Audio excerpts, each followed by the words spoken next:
ছিলেন মুচি। মুচির কাজ কি? জুতো সেলাই করা। তা রহিদাস কি করতেন? প্রতিদিন এক জোড়া করে জুতো সেলাই করতেন, আর জুতো সেলাই করে জুতোটা ভগবানের চরণে নিবেদন করতেন। তুমি পারবে?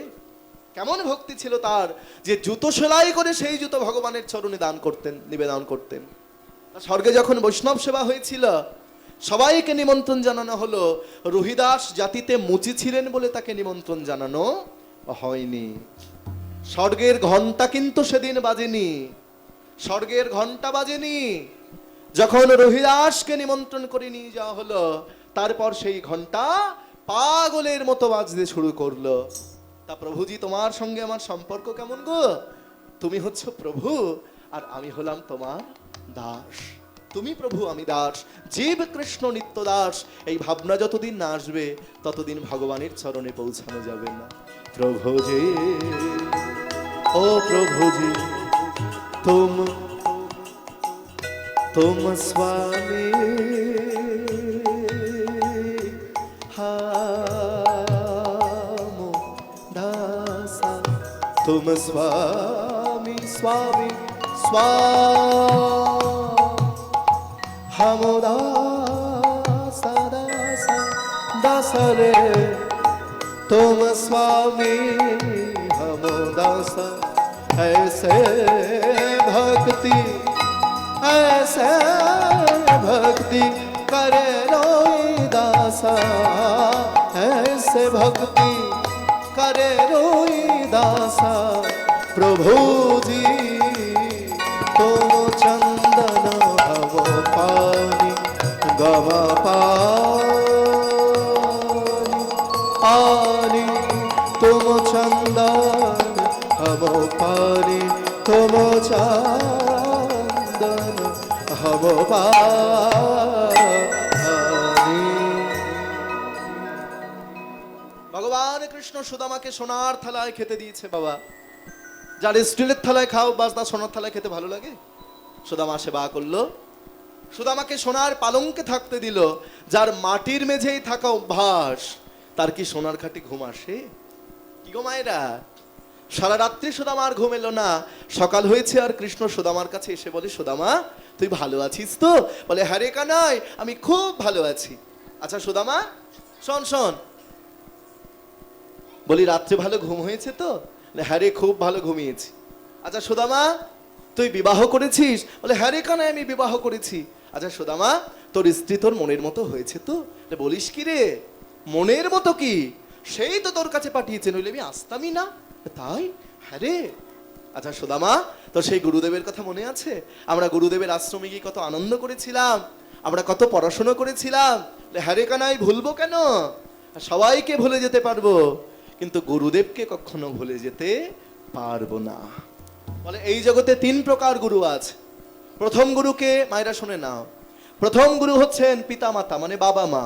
দ্বিতীয় গুরুকে, দ্বিতীয় গুরু হচ্ছেন যিনি আমাদের দীক্ষা শিক্ষা দিয়েছেন। আর তৃতীয় গুরুকে, তৃতীয় গুরু হচ্ছেন অন্তর্যামী রূপে স্বয়ং ভগবান গোবিন্দ। বলে, হ্যাঁ রে কানাই, তোর কাছে থাকলে কত তত্ত্ব কথা জানা যায়। বলে, আর তত্ত্ব কথা জেনে কাজ নেই। কি এনেছিস দে, কাল থেকে না খেয়ে বসে আছি। তুই কি আনবি, আমাকে দিবি, আমি খাবো। হ্যাঁ রে সুদামা, দে ভাই, কি এনেছিস দে। যেই বলেছে আমাকে দে কি এনেছিস, সুদামা মনে মনে চিন্তা করে, যেদিন থেকে আমার কৃষ্ণ দ্বারকার রাজা হয়েছে, সবাই কৃষ্ণকে নিমন্ত্রণ করে দামি দামি মিষ্টি খাওয়ায়, আর আমি এনেছি আমার ভাই কানাইয়ের জন্য শুকনো চিড়ে। না না না, এই শুকনো চিড়ে আমি আমার ভাই কানাইয়ের মুখে তুলে দিতে পারবো না। এই বলে সুদামা কি করেছে মায়েরা, লক্ষ্য করো আমার দিকে, ওই চিড়ের পুটলিটা ধীরে ধীরে এই বগল দাবার মধ্যে এরকম করে ভরে নিয়েছে। ভরে নিয়ে বলে, হ্যাঁ রে কানাই, তোর জন্য কিচ্ছু আনতে মনে নেই, তোর জন্য যে কিছু আনবো আমি ভুলেই গিয়েছি। সুদামা, তুই মিথ্যা কথা বলছিস না তো? না রে কানাই, মিথ্যা কেন বলবো? হ্যাঁ রে কানাই, আমি সত্যি বলছি, কিছু আনিনি। ভক্ত চতুর, কিন্তু ভগবান আরো চতুর বাবা। ভগবান বলছে, সুদামা আমি তোকে পরীক্ষা করছি, তুই আমায় কত ভালোবাসিস। তা বলে, হ্যাঁ রে সুদামা, ঠিক আছে, আমার জন্য কিছু আনিসনি, ভালো হয়েছে। আচ্ছা কাল থেকে এসেছিস, একবারে তোর সঙ্গে ভালো করে একটু আলিঙ্গন করিনি? একটু আমার সঙ্গে আলিঙ্গন করতে পারবি? যেই বলেছে আলিঙ্গন করতে পারবো, বলে একবার কেন, আমি 100 বার আলিঙ্গন করতে পারবো। আয় ভাই, আয় আয়, বুকে আয়, ছুটে আয়, ছুটে আয়। এইবার কি করেছে মা? সুদামা কৃষ্ণকে যেই না জড়িয়ে ধরেছে, যেই জড়িয়ে ধরেছে, বগল দেওয়া থেকে চিরের পুটলিটা মাটিতে পড়ে গেছে। কি যেন একটা পড়লো, কি যেন একটা পড়লো, কি যেন একটা পড়লো। বলে না না, ওর মধ্যে কিছু নেই। বলে এই তো পেয়েছি, কিছু একটা আছে এর মধ্যে। বাবা কই? আস্তে। বলে কি যেন এর মধ্যে একটা আছে। না রে কানে, ওটা খুলিস না। বলে আমি দেখবো এর মধ্যে কি আছে। ও মায়েরা, যেই না ভগবান কৃষ্ণ ওই পুটলিটা খুলেছে, খুলেই কি দেখছে জানো? দেখছে তার মধ্যে রয়েছে ভেজানো চিড়ে। হ্যাঁ রে সুদামা, তুই আমায় এত ভালোবাসিস। যেদিন থেকে আমি দ্বারকার রাজা হয়েছি, সবাই আমাকে নিমন্ত্রণ করে দামি দামি মিষ্টি খাওয়ায়, দামি দামি মিষ্টান্ন খাওয়ায়। আর ওই মিষ্টি খেতে খেতে আমার মুখের স্বাদটাই বদলে গেছে। তুই আমাকে এত ভালোবাসিস, আমার মুখে স্বাদ ফিরিয়ে আনবার জন্য তুই এনেছিস চিড়ে। আবার ওই শুকনো চিড়ে খেতে গিয়ে যদি আমার মুখে ব্যথা লাগে, সেই জন্য তুই আবার চিড়েটাকে ভিজিয়ে এনেছিস। সুদামা বলে না রে কানাই, আমি তো চিড়ে ভেজাই নাই ভাই, চোখের জলে চিড়ে ভিজে গিয়েছে। চোখের জলে চিড়ে ভিজে গিয়েছে। বলি আমি চিড়ে ভেজাই নাই ভাই, চোখে জলে চিড়ে ভিজে। ও মায়েরা, মতি মানে কি? মুক্তা। ধাগা মানে সুতা।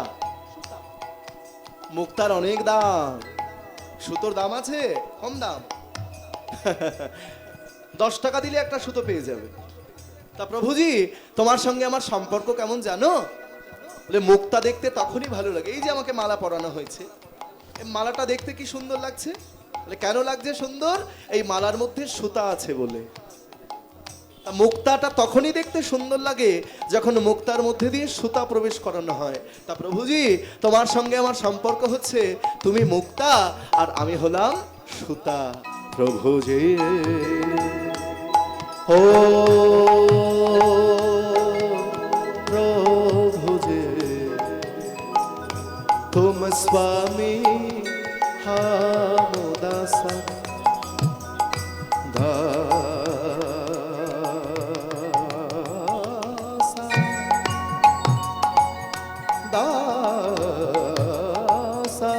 दासा दासा दासा दासा रे, तुम स्वामी हम दासा। ऐसे भक्ति करे रोई दासा, ऐसे भक्ति करे रोई दासा। এই গানটা আমি যে গাইছি তোমাদের কাছে, এত সুন্দর একটি ভজনটাকে লিখেছে জানো মায়েরা? যিনি লিখেছেন তিনি হচ্ছেন রুহিদাস, যিনি জাতিতে জেগেছে। ওরে আমি চিড়ে ভেজাই নাই ভাই, কৃষ্ণ গো বৃন্দ বলে চোখের জলে চিড়ে ভিজে গিয়েছে। কৃষ্ণ গোবিন্দ চোখের জলে চিড়ে ভিজে গিয়েছে। কৃষ্ণ বলে গোবিন্দ বলে, চোখের জলে চিড়ে ভিজে গিয়েছে। কৃষ্ণ গোবিন্দ বলে, চোখের জলে চিড়ে ভিজে গিয়েছে। কৃষ্ণ গোবিন্দ ওরে জলে চিড়ে ভিজে গিয়েছে। বলে আমি তো ছেলে ভেজাইনি, চোখের জলে ছিঁড়ে ভিজে গিয়েছে। সুদামা, তুই আমায় এত ভালোবাসিস, আমি তোকে কথা দিলাম আগত কলিযুগে যেদিন আমি নদিয়ায় গিয়ে গৌরাঙ্গ হব, কি করব? ওই কলিযুগের কাঙাল ভক্ত আমার জন্য যদি মিষ্টান্ন জোগাড় করতে না পারে, আমার জন্য যদি রসগোল্লা জোগাড় করতে না পারে। মায়েরা, প্রসাদ কাকে বলে শুনে নাও, বলে দিচ্ছি। প্রসাদ যদি কুকুরে মুখে করে নিয়ে যায়, মুখ থেকে যদি পড়ে যায়, তুমি যদি কুড়িয়ে খেতে পারো, প্রসাদ কিন্তু অশুদ্ধ হয় না, প্রসাদ হয় মহাপ্রসাদ। একটা সাদা কাপড়ের টুকরো পড়ে আছে, পা দিতে পারবে? হ্যাঁ পারবো। একটা গেরুয়া কাপড়ের টুকরো পড়ে আছে, পা দিতে পারবে? হ্যাঁ পারবো। একটা সবুজ কাপড়ের টুকরো পড়ে আছে, পা দিতে পারবে? বলে হ্যাঁ পারবো। এইবার ওই সাদা, গেরুয়া আর সবুজ তিনটে কাপড়কে আমি যদি এখন সেলাই করে দিই, অ্যাডজাস্ট করে দিই, দিয়ে যদি বলি এইবার পা দিতে পারবে? কে পারবে? হাত তোলো। কেউ পারবো না। কেন পারবে না? কারণ আগে ওটা কাপড় ছিল, এখন ওটা কাপড় নয়। ওটা কি? ওটা হয়েছে আমাদের ভারতবর্ষের জাতীয় পতাকা। ওটাকে স্যালুট জানাতে হবে, রেসপেক্ট করতে হবে, শ্রদ্ধা করতে হবে, ভক্তি করতে হবে। তাই তোমাদের বলে যাচ্ছি পায়ে ধরে, প্রসাদকে তোমরা কোনোদিন ভাত, ডাল, তরকারি ভাববে না। যখন প্রসাদ পেতে বসবে, মাথা নিচু করে প্রসাদ পাবে আর বলবে, আমার মতো একটা পাপী মানুষ, আমার মতো একটা নরকের কীটকে তুমি প্রসাদ পাওয়াচ্ছ। প্রসাদ মানে কৃপা, প্রসাদ মানে করুণা, প্রসাদ মানে দয়া। ঠিক 10টার সময় আমার কীর্তন শেষ হয়ে যাবে। তোমরা এত আনন্দ দিলে, সত্যি তোমাদের আনন্দের কথা আমি ভুলতে পারবো না। আমার এত ভালো লাগছে, তোমাদের ছেড়ে যেতে আমার ইচ্ছে করছে না। কিন্তু আমার স্বরূপদা রয়েছেন, আরো একজন রয়েছেন দাদা। হ্যাঁ, আমি সবাইকে, সবার নামটা বলতে পারছি না, সবাইকে চিনি না। তা এত ভালো, কি বলবো, আসার সঙ্গে সঙ্গে এত আদর, যত্ন, আপ্যায়ন, সত্যি আমার এত ভালো লাগে। তোমাদের অনুষ্ঠান এত সুন্দর সাজানো গোছানো। তো মায়েরা, তোমরা বাড়িতে বসে কেউ যদি দেখতে চাও, আমাকে দেখতে পারো ফেসবুকে। যারা ফেসবুক করো, ফেসবুকে সার্চ করলেই দেখতে পাবে গৌর গোপাল সরকার। আর যদি কারোর কীর্তন দেখতে ইচ্ছে হয়, ইউটিউবে আমার অনেক কীর্তন ছেড়েছে, গৌর গোপাল সরকার কীর্তন। আর এখানে গৌরব বসে আছে। গৌরব হাত তোলো। খুব ভালো ছেলে, ও কৃষ্ণ ভক্ত। হ্যাঁ, আর ওর নামটাও গৌরব, ওকে নিয়ে গৌরব করারই মতো। খুব ভালো, খুব ভালো ছেলে। ওর ইউটিউব এখানে এসেছে, লাইভ হচ্ছে, এই অনুষ্ঠানটা সরাসরি সম্প্রচারিত হচ্ছে, তোমরা দেখতে পাচ্ছ। আজ এই বড় বড় কীর্তনিয়াদের আমরা চিনেছি ইউটিউবের জন্যে। তা ওকেও একটু আশীর্বাদ করো, ওদেরকেও ভালোবেসো। ওরা না থাকলে আমরা কীর্তনিয়াদের চিনতে পারতাম না। নিতাই গৌর হরি বল।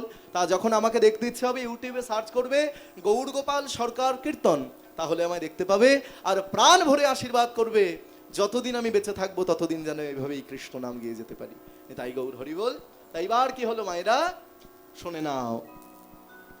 গোবিন্দ বলে, সুদামা শোন, আগত কলিযুগে আমার শ্রেষ্ঠ ভোগ হবে ওই চিরে ভোগ। সেদিন আমি বাঁকুড়ায় কীর্তন করতে গিয়েছি, প্রায় 10 লক্ষ টাকা খরচ করে কীর্তন দিচ্ছে বাবা। 10 কোটি আমি কম বলে ফেললাম। 1 কোটি। 1 কোটি প্রায়, ভাবতে পারবে না। নবকুঞ্জ অনুষ্ঠান, 9 দিনের বড় বড় কীর্তনিয়া কীর্তন করেছে, বিশাল প্যান্ডেল। তা সে কি পারতো না ওই সোনার থালা জোগাড় করতে ভগবানের জন্য?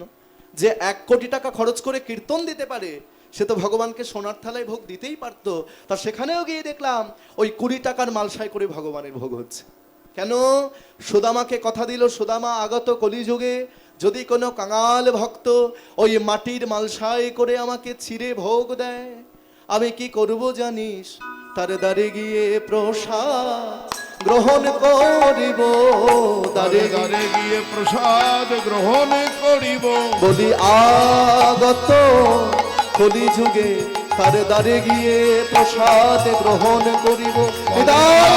আগত কলিযুগে দ্বারে দ্বারে গিয়ে প্রসাদ গ্রহণ করি, বলে আগত কলিযুগে দ্বারে দ্বারে গিয়ে প্রসাদ গ্রহণ করিব, বলে আগত কলিযুগে দ্বারে দ্বারে গিয়ে প্রসাদ গ্রহণ করিব, দ্বারে গিয়ে প্রসাদ গ্রহণ করিব।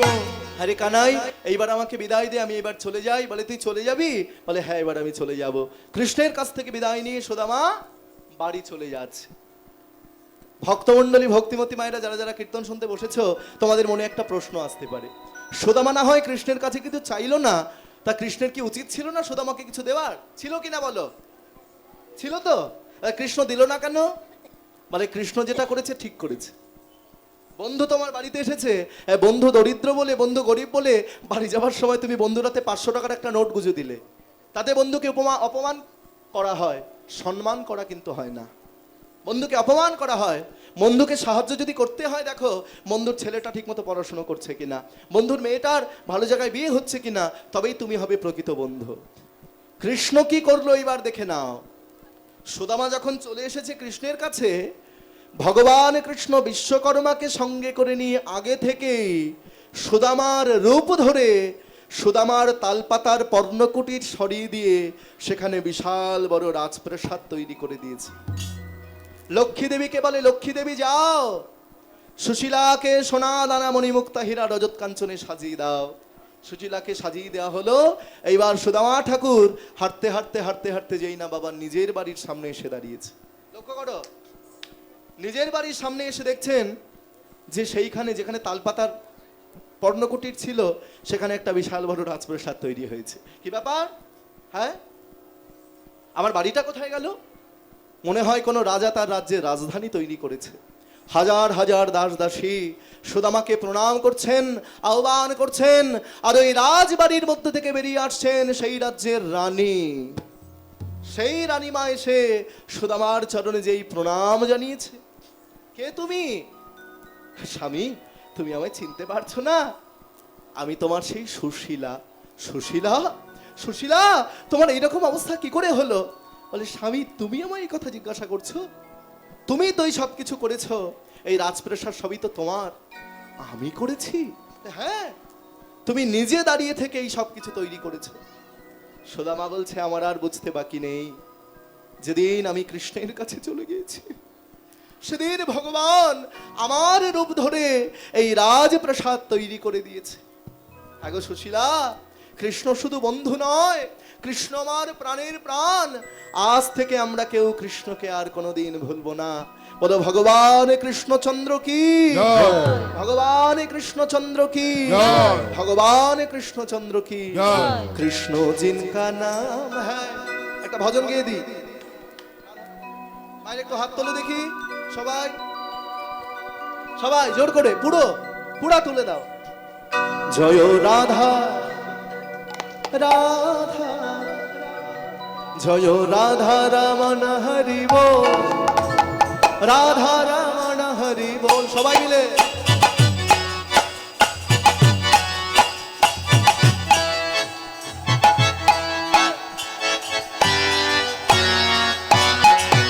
জয় রাধা জয় রাধা, জয় রাধা রমণ হরি বল, রাধা রমণ হরি বল, জয় রাধা রমণ হরি বল, জয় রাধা রমণ হরি বল, হরি বল হরি বল হরি বল। হরি বল হরি বল হরি বল, হরি বল হরি বল হরি বল।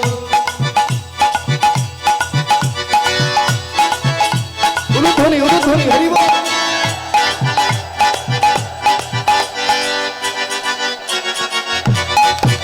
জয় রাধা রমণ হরি বল, রাধা রমণ হরি বল, জয় রাধা রমণ হরি বল, রাধা রমণ হরি বল।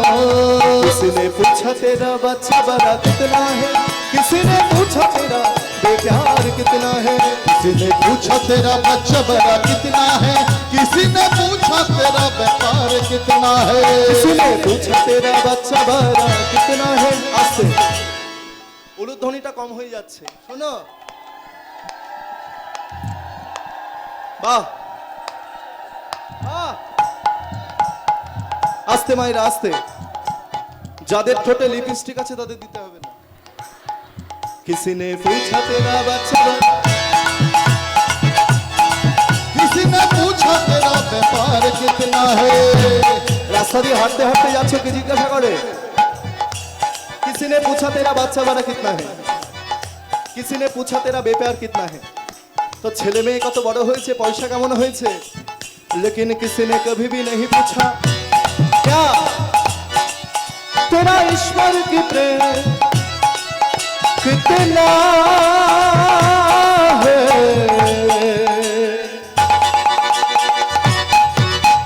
राधा रमण हरि जय राधा रमण हरि बोल, राधा रमण हरि बोल, राधा राधा राधा राधा राधा राधा राधा राधा।